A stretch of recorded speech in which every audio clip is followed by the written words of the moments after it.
Selamat pagi buat anak-anak ibu semua dimanapun kalian berada saat ini.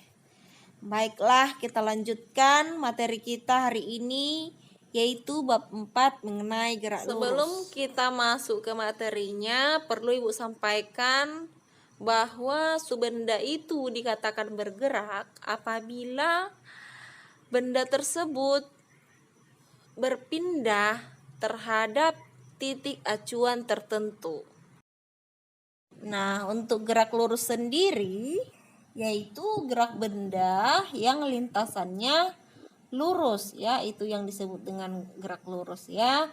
Jadi, gerak lurus suatu benda dalam kehidupan sehari-hari itu biasanya tidak beraturan begitu ya, Nak. Dalam gerak lurus ini kita akan menjumpai yang namanya jarak dan perpindahan. Jarak dan perpindahan ini secara kalau kamu tidak belajar lebih dalam, kamu akan melihat bahwa keduanya ini adalah sama. Karena simbolnya sama-sama S dia dan satuannya juga sama-sama meter, tetapi ada perbedaannya. Coba kamu perhatikan perbedaannya berikut ya. Kalau dia jarak adalah besaran skalar ya, yaitu panjang lintasan sesungguhnya yang ditempuh sebuah benda. Sedangkan perpindahan adalah besaran vektor, yaitu perubahan kedudukan dari suatu benda. Boleh kamu lihat contoh pada gambar berikut. Ya, jadi di sini ceritanya begini. Ada sebuah mobil, dia awalnya berada di -4 gitu ya. Kemudian dia bergerak sampai ke 3 ya, ke skala 3 di situ ya.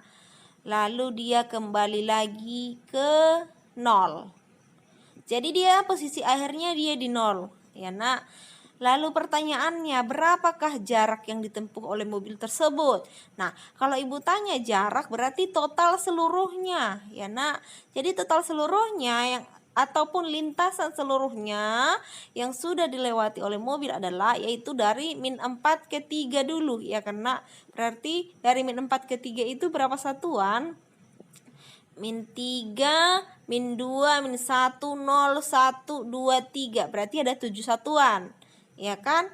Lalu dia tadi berhentinya di mana? Di 0. Tadi ada 7, kemudian 2, 1, 0. Berarti ada ditambah 3 lagi. Berarti ada 10 ya, 10 satuan. Maka jarak mobil itu adalah sebesar 10 satuan.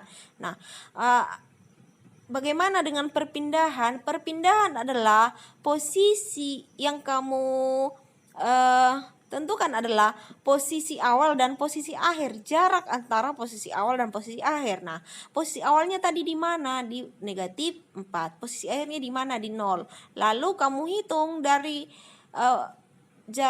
kamu hitung lintasannya dari -4 ke 0. Itu -3, -2, -1, 0. Maka perpindahannya adalah sebesar 4 satuan.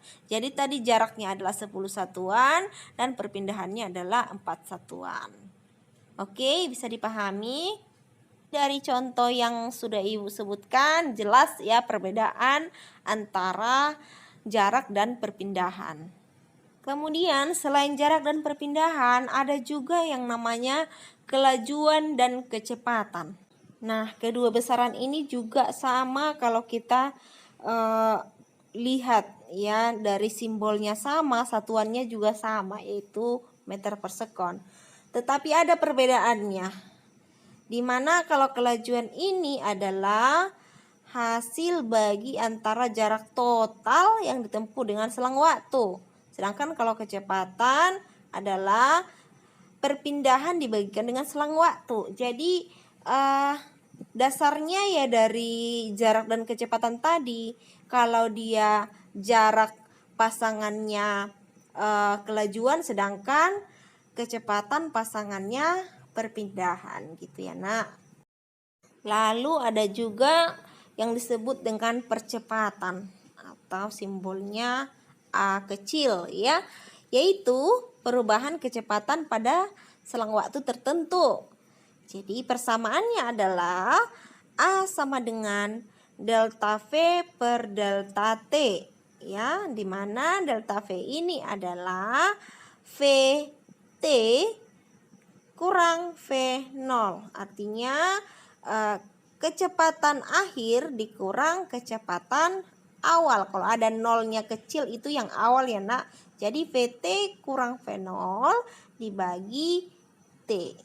Nah itu dia ya nak mengenai gerak lurus ya, secara dasar ya nak. Jadi ibu rasa cukup sekian dulu untuk hari ini. Kita lanjutkan minggu depan.